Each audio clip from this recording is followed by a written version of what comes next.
81% of the 18 to 35-year-old demographic in the United States of America abhor Joe Biden's handling of the Israel-Palestine situation, it's not beyond the pale to assume that like a majority of students would probably vote for divestment in UCLA campus as well. So, I mean, I don't know. They might have even held a vote. I'm unfamiliar, but ultimately, they if we're talking about the majority of students or the minority of students, like in this circumstance, like it's still the difference between tyranny of majority is I guess the opposite side of that is tyranny of minority. So it would be like capitulating to the wishes of a smaller percentage of the student base to you know technically beat the shit out of thousands of students that are protesting on behalf of the majority opinion. Yeah, but it's also not a democracy. Just because they have a student government or a student body that votes on things, it doesn't mean that the administration has to listen to what the student body votes on. So that was never part of it. Yeah, that's I guess that's the difference in opinion that you and I hold. I do think that they should listen to the student body in this circumstance.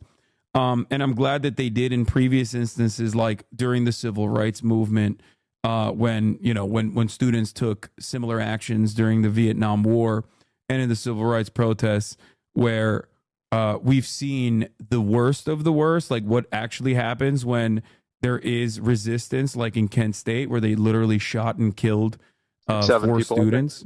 They shot and killed 4 students because they did not want they didn't want this fuck shit to continue. You know, they were like, all right, shut the fuck up, you're done. And I find that to be significantly scarier than a university, especially a state-funded university, listening to the very reasonable demands being made by their students, especially students who have followed the law almost entirely, all things considered, despite the fact that people were like attacking them relentlessly. And setting up defenses against that is also perfectly just too. Like that's why they had surrounded the encampment with like they were getting attacked with the plywood, and so it makes sense. Yeah, definitely. And I think those are 2 separate issues, right? So like you're talking about, like I agree with you that the university should do it, but I also think that they shouldn't have to. And with Kent State being shot by those, I mean, those were police officers that shot them. National Guard. I think. Well, national. Okay. Well, either way, right? This is the government that's doing it, right? It's not like there's not some kind of like, campus police force that's, hired privately. And so I think the problem is that whenever you're talking about something like, Columbia University or UCLA, people have the choice and the decision, the autonomy to decide whether they want to go to that school or not. And I think that the fact that they have that right to do that means, and I think that the other counterbalance to that is that it means that the people that are running the university don't always have to listen to the students. And I think that in a lot of cases, like what you're saying actually does make sense. And I think that it probably would have been better if they did divest.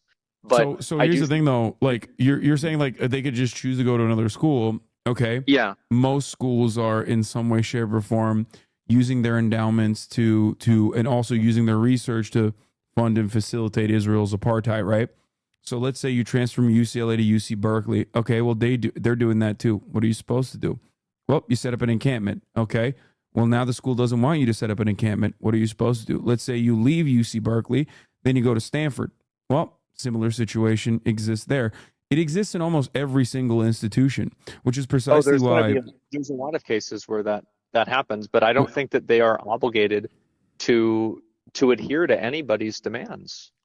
They're not obligated to do that. No one is obligated, which is why like concessions never come without leverage, which is precisely the reason why I think like, especially when students are following the letter of the law in their protests, in their protests, I'm fully unconditionally in support of it, especially because there's no other option in this circumstance, no other option beyond like, I guess, like I said, all forms of peaceful resistance being met with violent ends from the state would then radicalize people to probably take up violent action against the state, as JFK correctly pointed out. There's no way to solve the problem other than that. Yeah. and Yeah, there isn't. and I think that's something that's unique to the state, though. Like whenever you're talking about a private company, I don't think that same type of like difference occurs.